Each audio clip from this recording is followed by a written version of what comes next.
Okay, let's start. Good morning. Welcome to the press briefing of the Information Service here in Geneva. Today is Tuesday, 9th of April. And as you know, we are exceptionally starting a little bit earlier our press briefing because we have the honor to have with us the Secretary General of UNCTAD, Mrs. Rebeca Grynspan, for a prequel to the briefing. We will hear from her until 10:30, and then we will continue with the regular press briefing. So, Mrs. Grynspan, thank you very much for being with us, with the journalists here in Geneva. It's now 60 years UNCTAD has been created, and it's undergoing a total rebranding in the run-up to the 60th anniversary. So I give you the floor, and then we will open the floor to questions, please. Thank you very much. Thank you, all of you, for being here. Good morning. Well, today represents a milestone for UNCTAD, marking not just the beginning of our 60th anniversary, but also the presentation of our rebranding as UN Trade and Development. This isn't a simple change. Our new brand as UN Trade and Development represents a stronger and renewed organization, committed to expanding our reach, amplifying our voice as a firm advocate for developing countries in the global economy. We want our mission to be better understood and our voice to be heard in the global economic debates where decisions that affect developing countries are taken. Today, the need for renewal couldn't be clearer. We live in a world which is very different from 1964. There have been significant shifts in the global economic landscape, and in 2024, cascading crises, geopolitics, climate change are having a profound and disruptive effect on global trade and the global economy that have also geared towards higher and increased inequalities.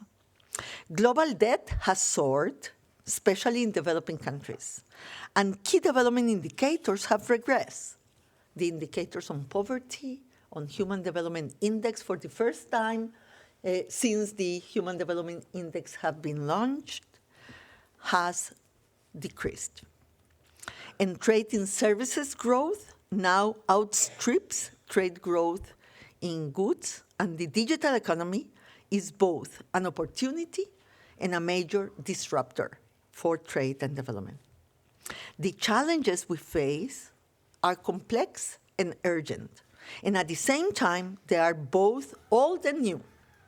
It is essential to stay true to our founding principles and adapt to the demands of the present. As Secretary General of the UN Trade and Development, I am proud to represent today an organization that's not only rooted in history, but is forward-looking and adapting to new challenges. Looking ahead, I would like to announce that to mark our 60th anniversary, we will convene a Global Leaders Forum here in Geneva between the 12th and 14th of June. The UN Secretary General will attend this forum, which will bring together heads of state and government, ministers leading world economies, private sector and civil society, Nobel laureates. So they will debate a new course for development and new economics for the rapidly changing world. This Global Leaders Forum will include thematic sessions looking at the substance of key emerging issues in the global economy, such as trade and the new search of industrial policy for development, reshaping foreign direct investment policies in the new economy, development strategies in a world of cascading crises, data for development and digital revolution, and finding new momentum for the development of Africa, least developed countries, and small island developing states. This forum will provide a platform for innovative solutions to emerge with new economic thinking to help us address the most pressing challenges of our time. UN Trade and Development, now more than ever, remains a cornerstone of the United Nations system. Our commitment to promoting the interest of developing countries in the global economy, fostering dialogue and providing invaluable insights and support remains the same. I invite you to look through this video, after which I will be happy to take your questions. Thank you very much again. Thank you very much, Secretary General. I'd like to ask my colleagues to put the video on. Ocurren representaciones de la casi totalidad de las naciones del mundo.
Thank you very much. I'll give the floor back to the Secretary General. Yeah, okay, let's open the floor to questions then. First of all, I start with the room. Yes, Jamie Keaton, who is our correspondent of the Associated Press and also the president ad interim of ACANO. Thank you. I'm Associated Press correspondent in Geneva. Is enough. I'm not anyone's correspondent here. Thank you very much for coming to see us. Could you give us a little bit more detail about what this is going to involve? I mean, I see it's a rebranding. You're dropping the word conference. Okay, great. What is this actually going to mean? Are you going to change the culture of the house? Are you going to dynamize it, if that's a word? Are you going to cut positions? Are you going to make it leaner and meaner? Tell me a little bit more about what this really means. Thanks. I remember that in my address to the Trade and Development Board in February, I referred precisely to that. You know, I said that I don't believe in the tabula rasa model, yes, that you think that you go and you rebuild everything. What you do is really you synergize and you take advantage of the good things that the organization has done in these 60 years. And I have to say that this organization has a history that I respect profoundly. So what I think that now we have changed in a way is the way in which we address the problems. On the one hand, we have been able to, again, be an important voice in the UN system. We have contributed to very key crises and important issues today. Not only look at the past, not only do an analysis ex post, but be completely immersed in the solutions and the discussions that are shaping today the world. That was the case with the Global Crisis Response Group. That was the case with the negotiations for the Black Sea Grain Initiative. And the evidence-based and analysis on time given by UNCTAD was a very important part of the results that we saw in this, for example, these two examples that I gave you. We have strengthened our statistical capacity, our evidence-based analysis, and our forward-looking towards the new emerging issues that are affecting the world. One example is the whole issue of climate change and environment, yes? That has not been in the past a very central, discussion in UNCTAD. So we have strengthened very, very substantially our capacity in financing on the whole issue of climate change, but also climate change and trade, how trade and environment are evolving also. We have strengthened our capacities in specifics in the blue economy, for example, in trade. So the whole, this new part of the economic thinking, integrating environment into our economic thinking and our development analysis, has been strengthened in an important manner during these past 2 years, yes? And I can give you more examples of that. We have presented to the board very early on 10 points of reform in UNCTAD, and I have to say that we have accomplished that. So this middle term, on my 4-year term in UNCTAD, is really, the rebranding is like a final step on that reform that has started since I came, that I agreed with the board, with the member states, and that I think that are reflected in our proposal of the branding. Yeah. Thank you, Secretary General. Paolo Dupras, Geneva Solutions. Yes, good morning. First of all, I wanted to know what the logo represents. And then secondly, who was it that you contracted to actually do the rebranding? Was it somebody internal, external? What sort of costs were involved in that rebranding move? And just wanted to know how that compares, how those costs compare with cost-cutting measures that you've introduced at UNCTAD. It seems that staff has been requested to move to the new building to save in energy costs. Some staff seem to be unhappy because there are issues with internet connection and the open space seating where they're not allowed to, they can't really do conversations, phone calls, Zoom calls, whatever. So, yeah. Thank you. I will give the floor also to Amalia to go through the specifics, but let me give you some numbers. Yes, we hired an audit of our communication and branding, and the audit revealed a concerning level of fragmentation in UNCTAD. We had at the moment of the audit 31 different logos in circulation, 18 different types of visuals for meetings, 32 different designs for publications, 29 websites, and a little name recognition or understanding what UNCTAD standard for. So these are only some numbers for you to understand why we needed to make this exercise, a meaningful one for the future, because it's impossible really to establish yourself and to be visible with that kind of fragmentation. And let me say something that maybe is important on my thinking. This rebranding exercise of the communication task and objectives that we have are part of our mandate, is part of our delivery. It's not a marketing exercise. It's not marketing. It's the possibility that our voice will be visible and will be heard. That is part of what we have to worry for, yes? Because if we do the analysis and nobody knows about it, nobody understands it, there are no messaging, there is no impact. So we cannot really fulfill our objective. And that's the core of what we are doing. Amalia will answer on the process and the costing.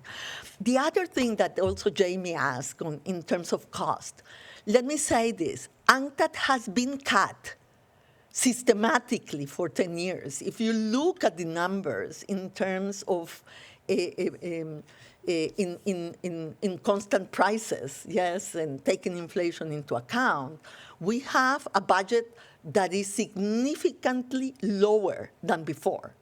So the cuts have been done without I'm intervening.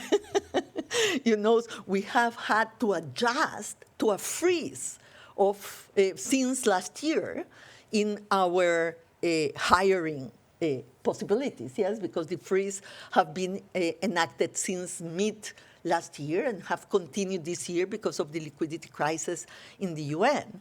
So I am proud to say that despite these facts, UNCTAD has been able to be better in terms of delivery.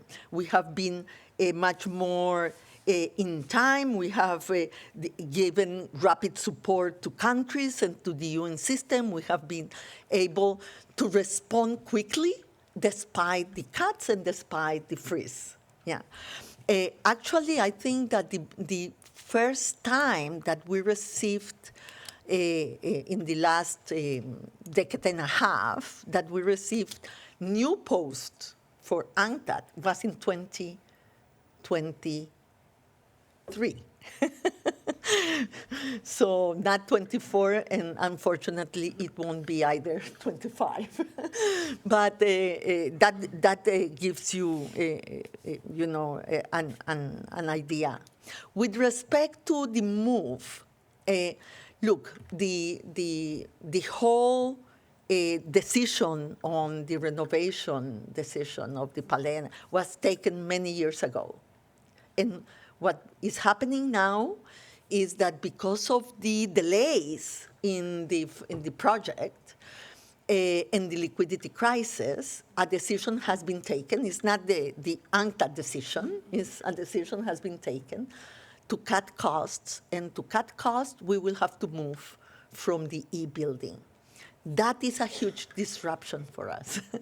We are in the middle of, we have been investing in the organization, for 2.5 years. And when we are taking off, we are having to deal with this situation. And, you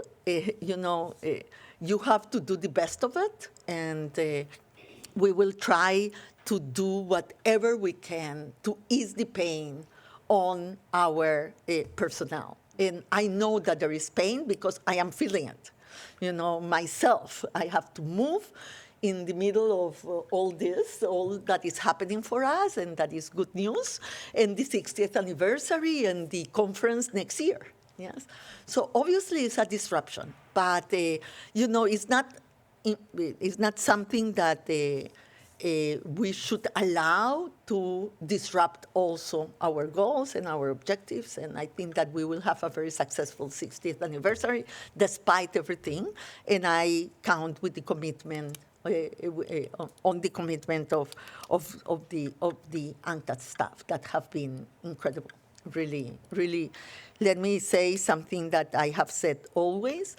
We need rebranding. We need to adapt. There is a new economy emerging, but we do this with the knowledge, the experience, and the capacity of an institution that has a wonderful 60 years of history.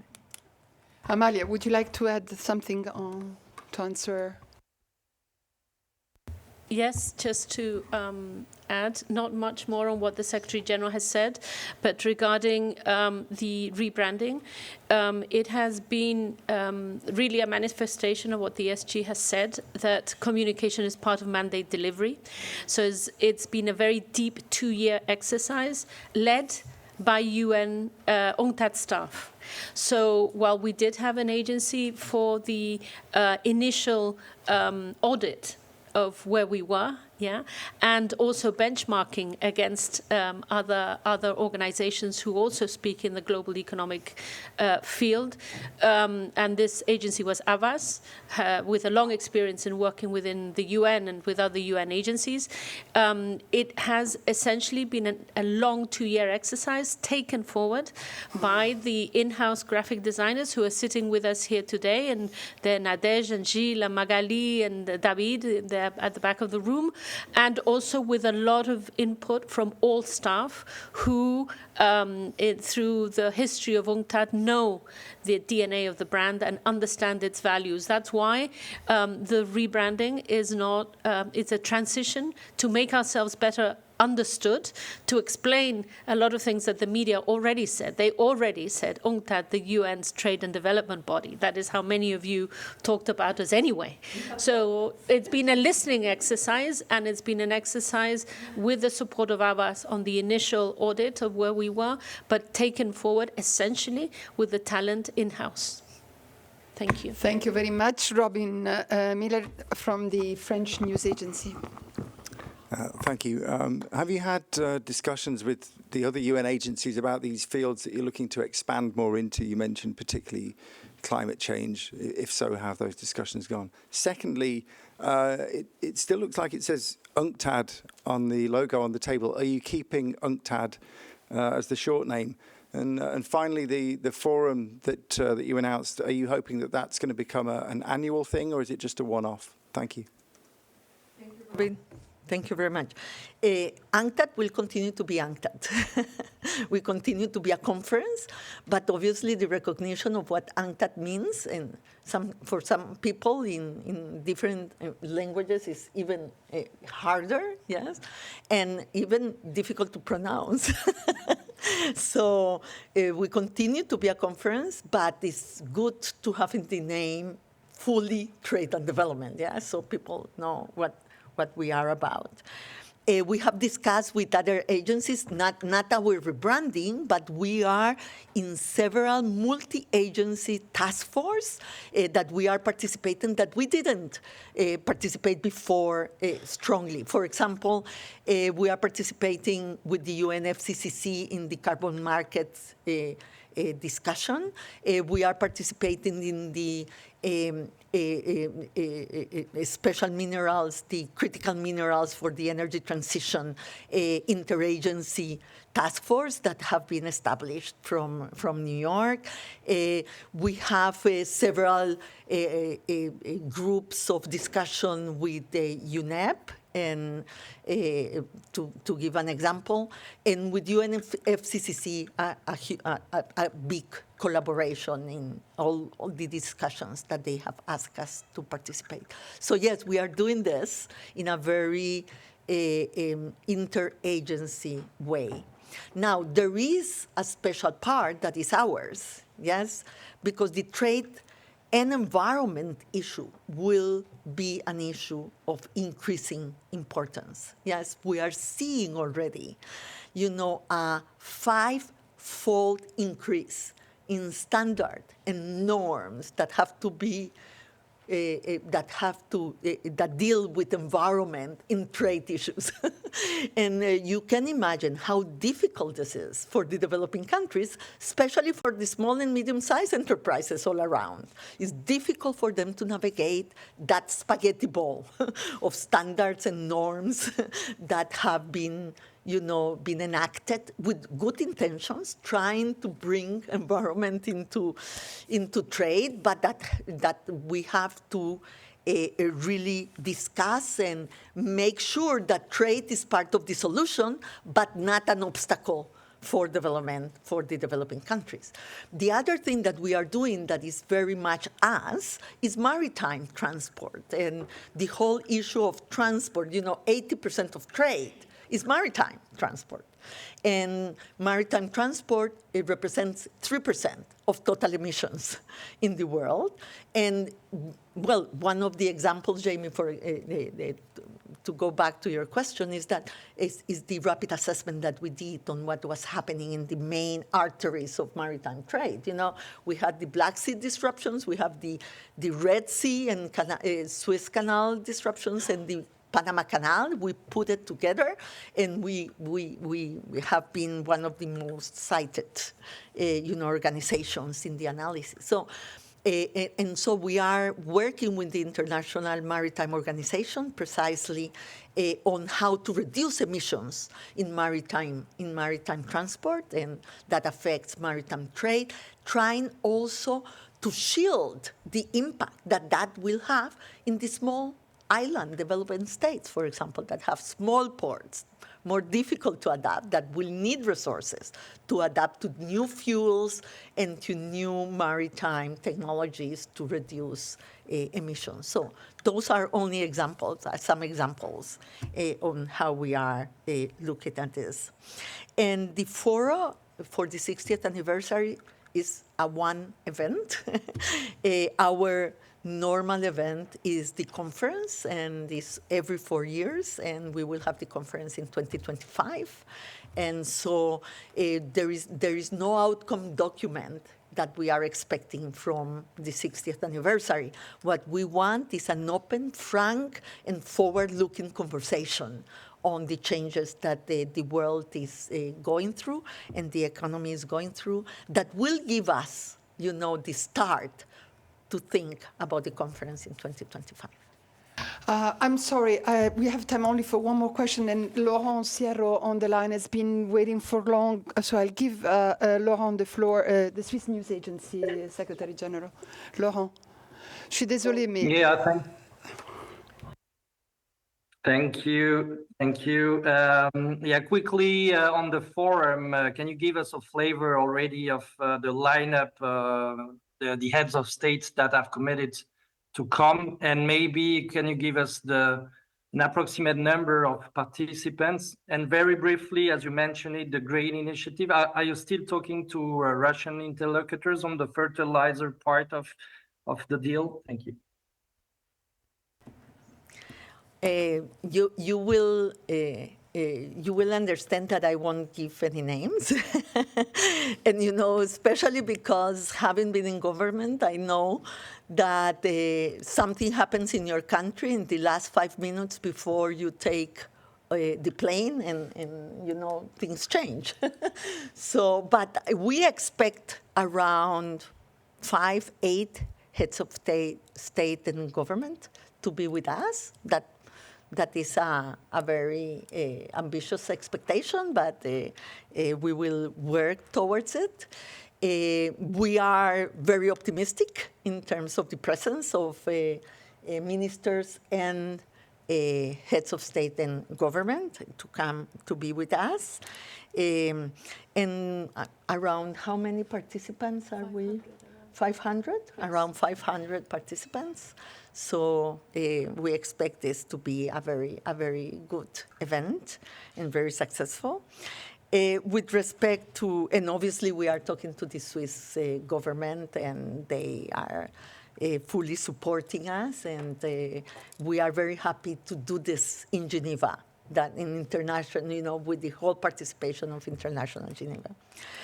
With respect to the consultations with Russia, yes, we are continuing to have consultations. The Secretary General has said very clearly that we will continue to do whatever is in our hands to facilitate exports of food and fertilizers from Ukraine and the Russian Federation, because that is important for the world. And we have proven that part of precluding a wide humanitarian crisis has been to reestablish trade and to reestablish the possibilities of trade taking part with the lowest transaction cost, because also the transaction costs affect prices and then affect the access of people to food and of farmers to fertilizers. And so we will continue to do that, and whatever is in our hands to try to ease any obstacles for food and fertilizers coming from Russia and from Ukraine. the Secretary General agrees to one more question, I'll give the floor to Reuters. Paula, sorry, you had your chance, but afterwards, as Amalia just said, the Secretary General will be available for media requests later. So Reuters, Gabrielle? Secretary General, there apparently was a UN-led agreement that was technically ready to be signed late last month regarding navigational safety in the Black Sea. Not only just a grain deal, but rather focusing on safety, taking into account concerns from different parties and the different shortcomings of this deal. Why was this deal not signed? Thank you.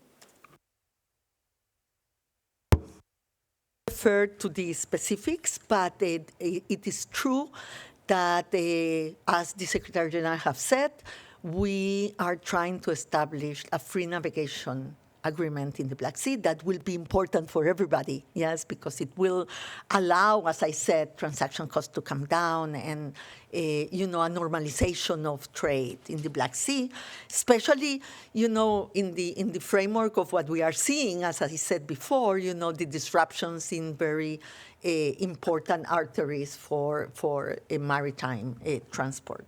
So the Secretary General is effectively trying to get an agreement on the possibility of free navigation in the Black Sea. It's not only the safety. You have made like the word safety is not necessarily the right word. Yes, it will be, the natural development of the Black Sea Grain Initiative and the MOU with the Russian Federation that was signed in Istanbul and ended in July last year. The natural evolution will be to go into a free navigation agreement. Thank you very much to everyone. I ask the indulgence of those who were waiting, but I think we have to unfortunately stop here. As I said, Amalia will take later on your questions if there is any. I know, but she had a chance. Can you take a follow-up from Paula? Okay, Paula, follow up quickly, please. The mic, please. Yeah, just for Mrs. Navarro, if it's possible to specify exactly how much additional costs you may have had for this rebranding. You mentioned this organization in Avas. I'm not familiar with it. It's Avas or Ava? Avas, okay. It's Avas. It's one of the largest agencies in the world in rebranding. I'm happy to provide the cost. It's not an additional cost. It was part of the budget that we had, that we decided to invest it strategically in this. And yes, it was under 100,000, so way below what it normally costs, because I stress that it was an in-house project for 3/4 or even more. So I want to underline that, because it wasn't something that was not done without the talent that UNCTAD has, without the staff, and also without, as the Secretary General underlined, without 2 years of long discussions internally and work. So the agency was ours. It was an audit. We needed to benchmark where we wanted to go and where we were. But the creative work, and happy to share with you the 100 pages of the brand book, was done in-house with the focus also of communicating better complex macroeconomic data and statistics. UNCTAD is not only known for its analysis, but it really is a statistical powerhouse and data powerhouse. So a lot of work has gone into making that understandable, and so the impact of the organization is multiplied. So that would be my answer. Thank you very much. We have to unfortunately stop here. Please, the journalists, stay on the line, and in the room we'll cut for a few minutes, and then we will continue with the regular press briefing. I'd like to thank very much the Secretary General of UNCTAD and Amalia, and having worked for 20 years in UNCTAD, this is really particular pleasure to see this great organization going forward. Thank you very much. Stay on the line, please. We'll start with Sudan in a few minutes. Thank you.